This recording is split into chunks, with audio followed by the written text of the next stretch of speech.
Welcome to the Hollywood in Toto podcast, the right take on entertainment. The HiT cast offers a weekly look at Hollywood from a conservative point of view. Sick of media bias infecting Hollywood headlines? Tired of stars insulting your views? HiT has your back. Now, here's your host, Christian Toto. Welcome to episode 19 of the Hollywood in Toto podcast. This week's interview is with comedian and podcaster Steve Mudflat McGrew. He's one of the singers behind the Friends in Safe Spaces song parody, and a very funny stand-up in his own right. But before our chat, I wanted to open up a little bit of a personal problem I've been having. I've dubbed it content guilt. Now, we know we're living in the golden age of TV, and I mean TV in the TV, cable, streaming channels, you name it. There's just so much great content out there at anyone's time for anyone to check out. Now, I'm a movie guy. That's me first and foremost. But even I recognize that a lot of movies today aren't very good. And frankly, a lot of these shows are just amazing.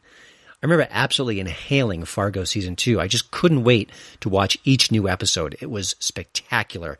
It had the kind of excitement for me as a fan of this kind of stories that a great movie has. So I think in many cases, TV is lapping movies when it comes to entertainment and quality. But the only time I really get time to watch TV is just before bedtime. I kind of hunker down in bed with my tablet, kind of crank it up and see what's available. And then I kind of lock up. I look at Netflix, I look at Amazon Prime, and all of a sudden all the sort of advice I've been given over the past few days, all the Facebook tips and people tweeting, oh, you need to watch this show, you need to watch that show. It all comes flooding back, and I think, what do? I need to watch something. I don't have much time. I can maybe watch one episode, maybe 40 minutes of a particular show, and that's kind of it. So what I do is I look, and then I kind of give up, and then I go back to the recently added section of Netflix, find out what's there, and if nothing goes on, I just end up finding either an old horror movie or a B movie that I kind of curious about, and almost like I hate watch it sometimes, and then I go and I'm drifting off to sleep with a kind of a lousy movie in my memory. So I don't know if everyone else has a similar problem, but there's just too much out there. What do I commit to? I mean, The Americans I hear is amazing. Peaky Blinders is must-see TV. It's all good stuff. But you know what? It's an enormous time commitment at the same time as well. And I just don't have the hours in the day to kind of squeeze it in. So I end up watching bad horror movies and kind of just regretting it afterwards. And then, of course, my content guilt just gets bigger and bigger. And then when the next person says, oh, you got to see this, I make a mental note and know that I probably won't see it, and I'll just feel bad about it. Also wanted to take a quick moment to plug HollywoodinToto.com. I got a ton of traffic for a new story on the site that calls out both the press and Sarah Silverman for her upcoming talk show. Now, she's going to be doing a talk show for Hulu. It's going to be a 10-show season. And, of course, it's going to be politically charged, talking about the news of the day. And, listen, there are a million shows like it. I don't know what she can add new to it. She's a very liberal, outspoken comedian, and of course she's going to bring that perspective. But the funny thing is that all the news outlets say, no, this isn't what you expect. This isn't going to be the hardcore liberal Sarah Silverman.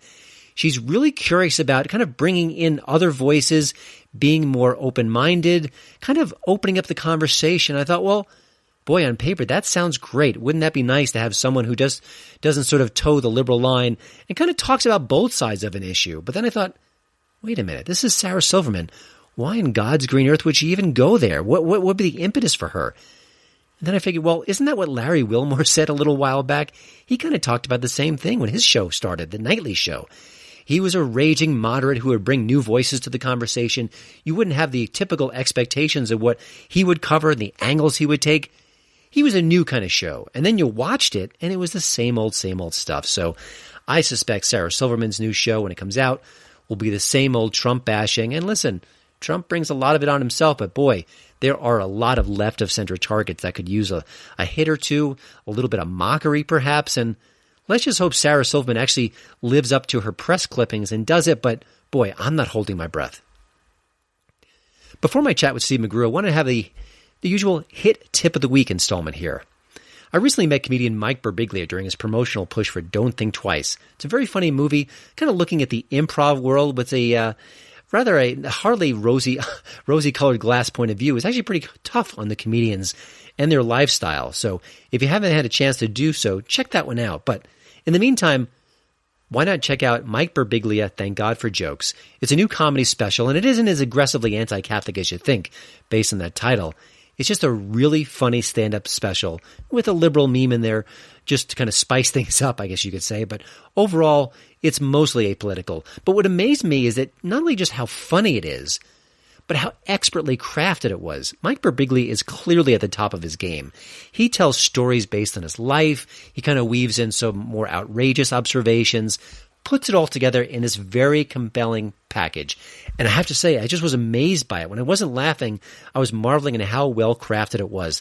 This is a comedian who knows exactly what he's doing, how to tailor each and every joke, how to deliver it, and also how to weave a bigger story and make some sort of bolder statements about the way we live and interact with each other. So if you get a chance, check out Mike Birbiglia, Thank God for Jokes. It's a very funny special, well worth your time. But let's get to this week's interview.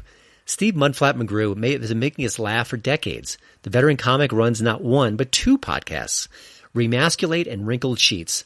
The latter is a pretty funny look at the male-female divide. He's always on tour, from cruise ships to comedy clubs nationwide. And his recent pairing with Chad Prather sparked that viral video sensation, Friends in Safe Spaces. He's been all over Fox News and other outlets now, and it's getting really good play. Of course, not in the mainstream press, but in new media. In a way, it's where it belongs, because they don't like to follow the usual standard template when it comes to stories that click or don't click. But I wanted to find out a little bit more about Steve, about how he operates, and some of his sort of stories that he's been going through over the years. Here's my chat with Steve McGrew. Well, I want to start with sort of a, as corny as it might sound, a state of Steve McGrew address. What's going on with your career, and what's happening at the start of 2017? Working with Chad is a very good thing. Okay. And I'm also doing a whole lot of cruise ship work. I started working for Royal Caribbean, and I do a lot of their big theater shows there on the ships. And I booked several of those this year. Wow. And how much is that different than a traditional gig, or is it exactly the same, just a new locale? A little of both, because they do.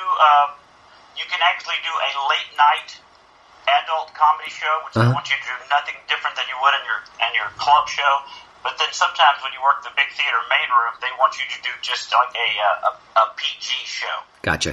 So, and those are a little more difficult, because when you're in that mode of restriction, you really don't feel as free in the situation. Like if somebody was to heckle you at a club, you might be able to just rip them a new one. You know what I mean? Yeah. Yep. And if somebody in that situation, you're just like, oh, thank you, appreciate it. Let me just keep rolling here, because that's what I have to do. And are the audiences any different at all, or is it just sort of the same old kind of enjoying the jokes and appreciating the experience, hecklers aside? I say the hecklers. I haven't had any at all. Okay. But it's just that you're aware that could happen. Sure. And because I had comic friends at work ship go, oh, this lady just destroyed my show the other night because she just kept talking. I couldn't, But I think maybe because of my style of comedy and what I do, I don't slow down enough to get heckled. Gotcha. Or I'm funny enough not to get heckled. That's a good sign. Yes. Now, in addition to the stand-up you've got two podcasts going, and Remasculate and also Wrinkled Sheets, which I think is a newer show, right? No, well, it's newer than Wrinkled Sheets. Okay. We've been doing it almost 3 years now. Oh, I'm sorry. Okay. Yeah. And it's just one I do with my girlfriend now / fiance. And that's just a chance for us to get in here and do relationship kind of stuff. And actually, it usually turns out that we talk about things that we wouldn't talk to each other. It's like, I would save this if we weren't on the air, because now you can't yell at me. Now, as a comedian who's sort of, I'm sure your radar is always up for ideas and things, do those conversations eventually make it into your stand-up routine? I mean, is it sort of a great workshop, or is it sort of a different set of material? That's the perfect way to put it. It's a great workshop. Because a lot of times we'll just be, you're riffing and going back and forth, and a punchline will shoot out, and you think, I've got to turn this into a joke. Gotcha. And as far as the back and forth goes, I think it can be, listen, as a guy, it can be hard to get into the female mindset. Some people do it better than others. Does that sort of let you kind of get a feel for where half your audience is going with a joke, where maybe otherwise you might not have that kind of feedback? Yeah, I hadn't even thought of that, but you're probably right. It's a great way to get feedback, because I know when I read the comments or get the comments from people who listen to the podcast, when they say something, we really enjoyed such and such, you're like, well, good. Maybe I should go into that a little deeper next time. Now, one of the things I follow each other on Facebook, and I know you've had some really good success with some of your Trump videos. I want you to kind of take me behind the scenes a little bit. What your thinking was at the time? Were you surprised they had kind of exploded and clinically went viral? And how does that change things for you? I mean, you always have to respond to your audience, and obviously that response was pretty significant. That kind of took me by surprise. I was my very first video of that, I was just laying in a hotel room waiting to go on stage, go to do a show, and I was thrumming through Facebook, and I saw this girl, crying about Trump winning, and I just did a parody of her as a video. I did it like in one take. I just went, and that thing went over 8 million views. Oh my goodness. Yeah, and I realized there was something there, so I talked to Chad about it, because Chad is the viral video king. And I said, and he goes, you got to follow up. He goes, now you got your foot in the door. You got to just... And so many people started going, well, you can't do this. You're going to lose bookings, and there's guys aren't going to hire you, and people are going to stop following you. And the more I made, the more views I got, the more followers I got. Right at this point, I think I have over 9 million views of videos, and I've gained probably about 50,000 followers, regular followers, and I've lost 100 people. Wow. You know what I mean? So the ratio of that, and like Chad goes, they probably weren't real followers anywhere. They probably heard you on the radio and followed you on Facebook. Their time was done. Yeah. Now that original video, did you do? I mean, obviously you posted it, but did you kind of put any extra effort in sharing it, or is it just a true organic kind of explosion? That one was a true organic explosion. That the very first one was, because it was so weird, because you have to watch it. You lay there and watch it. You get hit refresh, and it gets like 500 more, 1,000 more, 2,000 more, and then when it hit 1 million, I told my friend Jeremy Paget in Vix 100. I told him, this thing's going viral, and he goes, nah, it's not going to bust 300,000. When it hit a million, I snapped a picture of it, sent it to him. Well, but it did. This, I think, in a way, this speaks to something. But it's really viral. It really is one of those things they talk about. Now, does that change your? I mean, do you find a spike in comedy appearances? Like, what does anything change after that, or is it just kind of an opportunity to reach more people? It's a combo of that. I was working at the Fort Worth Comedy Club when that video went viral, and by the weekend, I had sold a bunch more tickets. We ended up selling out the weekend, and a lot of people said that they'd never heard of me before they saw that video. So in a way, that video and these other videos have done more for me than anything that Hollywood did or my special on Comedy Central. That's a sign of the times. I think so. I really do believe that the internet can make you a star way before Hollywood can. A couple of weeks ago, I had a chance to interview Nick DiPaolo, who is right of center as well. And I mean, if you really want to put the right of center comics in a group, you can almost count them on one hand. Is that changing? I mean, do you get more gigs because of that? Does it impact you, or do you even sort of maybe market yourself in that way just because there's such a niche that really hasn't been tapped yet? Well, I haven't marketed myself that way yet. This will be the first time I've done it with Chad, with my friends in safe spaces, because we both agreed that's the audience that's out there. Yeah. They're hungry for that. I think they're absolutely tired of Sarah Silverman, complaining at them. And so this will be the first step into that. But as far as my stand-up, I really don't even do political stuff in my stand-up. Chad is a little more that way because that's his rants. But I find, I don't know if you saw a video that was out the other day of John Caparulo getting a drink thrown at him on stage. No, I didn't see that. No, I did not. Yeah, he's at the Comedy Magic Club in Hermosa Beach, and he makes a Trump joke, like how much he dislikes Trump, and a lady throws a drink at him. Yikes. And I think America is like, they're kind of like, we're done, you know? We've seen so much of it, just don't anymore. Yeah. Well, I think part of the problem, what I'm seeing now is it's not even jokes. I mean, the Seth Meyers of the world, and it's angry, it's venomous. There's not even a well-crafted joke within the dig so that you can't even respond to it. It's more like sort of I guess you could say it's comic virtue signaling, but I wonder about the example you mentioned about the drink being thrown. I wonder if it was a joke or just a reference, because, you know, you don't need a comedian to make a reference. You need a comedian to be funny. Well, exactly. And I think if you can make a joke and it's funny, do it. I actually made a Trump joke the other day on a cruise ship. And, you know, I'm a Trump fan and supporter, but I was just like, we were talking about cats. I was talking about my girlfriend has a cat, and she goes, I go, what'd you name yours? And she goes, Cheeto. I go, let me guess, because it's an orange tabby. And she goes, yeah. I go, oh, if it's orange, you should have named it Trump. And it was just a big cheer. but you know what I mean? It wasn't a dig. It wasn't a slam. It wasn't a, boy, Trump. You should have named him after Rumpelstiltskin or something. You know, a mean edge to it. You see what I'm saying? Yeah. Well, one of the things I'm kind of curious about, there's been so much effort painted towards Trump. And listen, Trump invites a lot of it. He's cartoonish. He's larger than life. He's colorful. He exaggerates things. I mean, he's really, in a way, he's a political satirist's best friend. But I'm also thinking we're in, you know, the first month or two of the presidency. Is there sort of an exhaustion factor? Just as a comedian analyzing the industry, do your fellow comics maybe, you know, are they kind of dancing with danger if they kind of go too far too fast, or is Trump unique and he'll feed comedians for the next 4 years? I think he will feed comedians like any president does. And I do agree with everything you said about him being larger than life and boastful. And you know what that means? It means he's a successful businessman.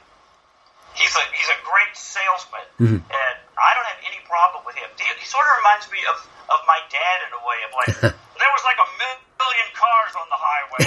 You know what I mean? That's not a lie. That's just you going, I'm exaggerating. I was stressed out. You know what I mean? Yeah, yep. And I get so tired of thinking, we caught him in another lie. No, you didn't. He was just being a guy going, you know, we were surrounded by a million Indians. That's right, Custer. There were a million, you know. So, but I do think that the jokes coming from the other side are getting tiresome and worn out, especially the slams. That when they're trying to slam him, it's the same. You know, all right, he's dumb. His followers are dumb. Again, you know, it's just the hicks that have voted for him. When people will go, I work for NASA. I guess I'm a hick. In the comment following that post, you know. Gotcha. One of the things that you do with your podcast, you interview a lot of comics, and you've been on the scene for a while now. I'm kind of curious, what do you think is changing about comedy today as opposed to maybe 10 or 15 years ago? Are the basics the same, or is the material changing? What kind of trends do you see, just being a comic yourself and also talking to a lot of comedians?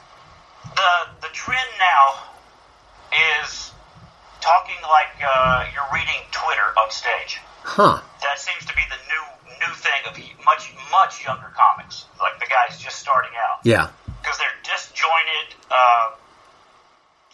thoughts and not even well-constructed jokes a lot of times. They're almost like what you would, if you could just stand on stage and read your Twitter feed, you know, they're not connected, they're just, and that seems to be the style now, where there went through a period of storytelling, and then there was the jokes, you know, of the old days.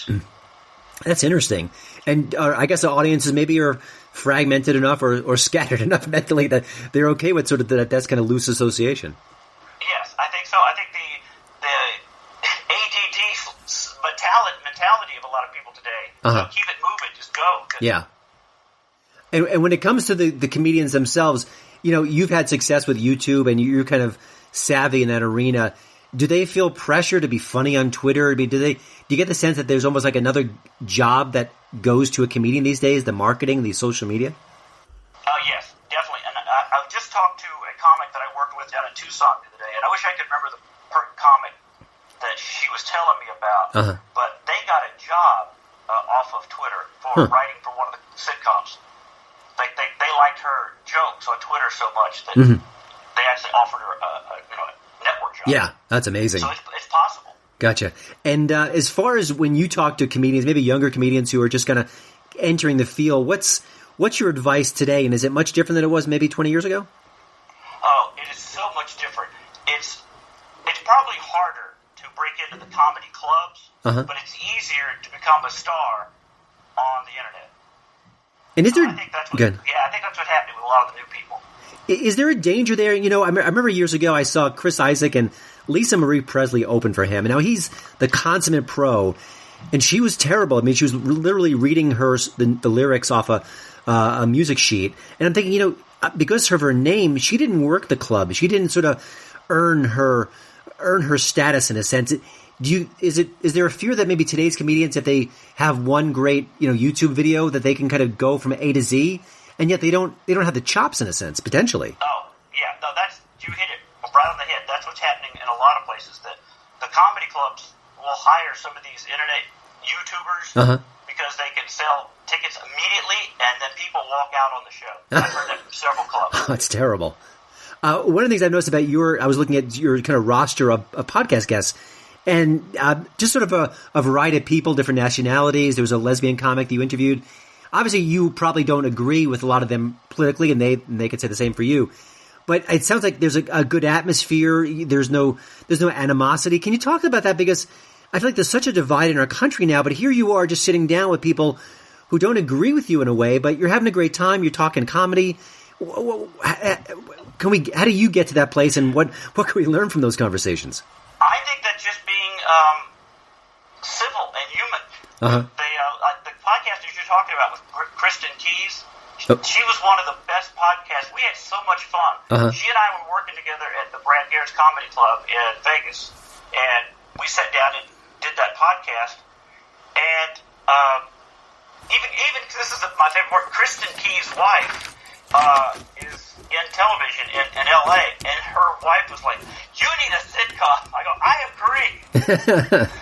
It's like, so you can be funny, you can still be friends, you can disagree, as long as you can disagree. Like, if I can say I see your point, but I don't agree, it's not like, well, that's just stupid.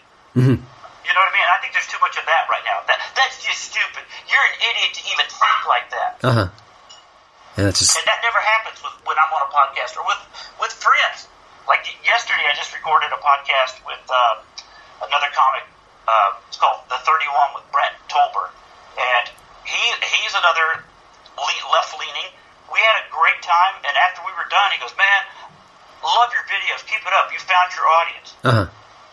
So he's actually congratulating me on what I'm doing. You know what I mean? Yeah. Yep. Gotcha. Now, I know you work a lot in Brad Garrett's club and in Vegas. Can you share one Vegas story? There may be 100 you could even tick off your head, but just anything that kind of captures just what Vegas is like in a way as someone who works there so often? Oh, for New Vegas or just Vegas in general? Anything that comes to mind that's a fun story that kind of just typifies what that city can be like. Well, you never know who's going to drop in. That's the one thing about Vegas, especially working at Brad's Club. You never know, like, hey, you don't mind if Ray Romano comes up and does a few minutes in front of you? Yeah, I do, but I can't say that. I'm like, no, I would love to follow one of the guys with the biggest TV show in history. So those kind of things happen a lot. And that just happened to another friend of mine there at Brad's Club. Jason Alexander dropped in. Oh, wow. And wanted to do a set. And he was like, I have to follow two of the biggest. Brad from Everybody Loves Raymond, and now Jason from Seinfeld. Over the years when you read about comedians, and I think there are some sort of famous examples of sort of the tears of a clown and how there can be a darkness, and there have been some comedians who have had that in their past. You've always struck me as a very kind of positive pro guy. Do you get the sense that today's comedians are a different breed than maybe the previous generation, where they're maybe a little bit more contented, or they still have their demons, and that maybe helps fuel their kind of comedy? Well, I think they have different demons. I think a lot of us, they always say that the comics have some type of, depression or something in the past or something they didn't work through. I've heard that forever, but for me, my sense of humor, I got it from my dad. My dad was very funny. but I also use my sense of humor as a deflective thing. Like I've heard the Pryor did the same thing. That you're smaller, you get teased, and if you can make jokes and make self-deprecating jokes before they do it, you're like, oh, what doesn't bother because I'm making fun of myself. Yeah. But I think the guys today actually have some deep-seated issues in a way. They really are. I hate to say it, but they're falling into that snowflake attitude that everything is wrong. They hate this. They hate that. Why can't it be like this? There's no real positivity to them. Yeah. You and I had talked about sort of the PC culture in a while, and one of the things that kind of just amazes me is that when you talk about PC and things you can and can't say, you would think this would be the one thing that you kind of unite someone like you and a Sarah Silverman. Like, you both are sort of in the same gig, the same business. You both want the same free speech. You both want that leash to be able to be as funny and inventive and wild as possible. But I don't get the sense that a lot of comedians are really being, kind of following the Seinfeld route, who's been very vocal against PC. Is there fear that even just talking about it might get them in trouble? Why aren't more people kind of rallying to the cause? I think the 20-somethings and possibly all the millennials, which I hate to say that because that goes all the way up into the 30s, people in their 30s. But I do think, seriously, there's been some brainwashing going on. And in a way that they just don't see it as political correctness, a chance to be. They just go, that's mean. That's me. I was raised that that's mean. Why would you do that? Why would you even want to say that? Instead of seeing it as a chance to go, yeah, we can say anything we want. Yeah. And often you can dig into something that maybe is more profound or makes you think about a joke much more than just a typical punchline. Yeah. Because I remember when Seinfeld said that he didn't want to work colleges because of political correctness. Oh, yeah. And that kid shot that letter back. That's because you're old and you can't come up with jokes for our generation. And I think they really do think of themselves as a whole, complete subculture. You know what I mean? Yeah, it's interesting and sad at the same time. You've been a stand-up comic for a while now. I'm sure there's a lot of downtime. There's obviously travel. Maybe the food you eat on a certain gig might not be sort of the healthiest. But is there something about sort of the stand-up lifestyle that would surprise people who have followed your career for a while? That I actually turned my lifestyle around. I just had a complete physical the other day. I hadn't had one in 6 years. And my doctor goes, oh my God, this is amazing. You actually listened to me last time. I've lost weight. All my cholesterol went from 400 to 100. Wow. Muscle mass. She goes, normally people don't listen when I say you need to make lifestyle changes. And I just think the road, you think, oh, there's nothing out there but Taco Bell. Oh, there's nothing out there but, McDonald's. You just have to look a little harder. There's a Safeway and a King Super if you pay attention. Yeah. Gotcha. Well, Steve, before we let you go, we always ask our guests here at the Hollywood in Toto podcast about what they're watching these days, the books they're reading, the music they're listening to, just to kind of give people a tip on maybe something that is kind of flying under the radar that people may want to know about it. So are you binge watching any good shows or watching anything on TV or even an album you kind of checked into recently that you really like that you can recommend? I just binge watched Longmire. Mm-hmm. Every bit of it. I don't know if you've watched that yet. I've watched some of it. That's 5 seasons worth, right? Yes. Since I was trapped on the ship, nothing to do, I just binge watched, and I loved it. It was like the new modern Western, so that was my binge watch. Also, The Ranch with Ashton Kutcher. I loved. I binge watched that. Have you seen that yet? I haven't. I heard what he said when he first promoted the show, and he was saying it was kind of a show for the red states. And, I think he's a fairly liberal fellow, but he's always been very well-spoken and even-keeled. And I like the fact that he was almost recognizing that Hollywood sometimes doesn't reach out to that audience. But you're saying it does a pretty good job, I imagine. Oh, yes. It's a great show. It's a traditional format sitcom, but they actually use cable properly. They drop the F-bomb. And it's done well. Sam Elliott plays the dad, and he is hysterical. And we often get to see him being funny, so I'm glad to hear that. Yeah, so that was great. Gotcha. And as far as movies, my latest that I loved, that I don't think enough people saw, was Hell or High Water. It was terrific. I just loved that movie. You know, it didn't get Oscar love, unfortunately, but if you're looking for a movie, not only to recommend it, but the ending, that last scene between two key characters was terrific, and I think too many movies just can't stick the landing. That one gets it, and so I'm glad you mentioned that. It's a great choice. So yeah, that ending was that whole movie. You know, every once in a while you see a movie that's done perfectly. Like I can't find a loophole. I can't find a soft spot. The dialogue didn't work. That was a perfectly done movie to me. Yeah, a great sense of place too. You really felt, although I think it was shot in New Mexico, not Texas, but it definitely had that feel, that kind of dusty, arid, depressed feel that just was dead on. Exactly. Gotcha. Well, Steve, before we let you go, I know you've got a lot of places where people can find your work, so let me let you plug away, as the old Saturday Night Live character would say. Where can people find you and your comedy? Find me on Twitter, Facebook. I'm at Steve McGrew on Twitter. Facebook, I have 2 pages, a fan page and personal page. And I have my YouTube channel, and we have a Wrinkle Cheats YouTube channel, which we do a daily vlog. So, and what I always say when I do radio stuff, I go, just Google Steve McGrew and see what pops up. And if worse comes to worse, just put in the hell-bent Southern Gent, and I'm sure your name will come up too. Exactly. Steve, thank you so much. Steve calls Denver home. I had a chance to meet him, and he's a really good guy, and I'm just glad to talk to you again, and we'll check in down the road too. I appreciate it. Thanks for having me. Well, thanks again for listening. Don't forget to check out HollywoodandToto.com for both the show notes and, of course, the latest entertainment news. Please follow me at Twitter at HollywoodandToto. And we'd love it if you leave a podcast review over at iTunes. See you next week.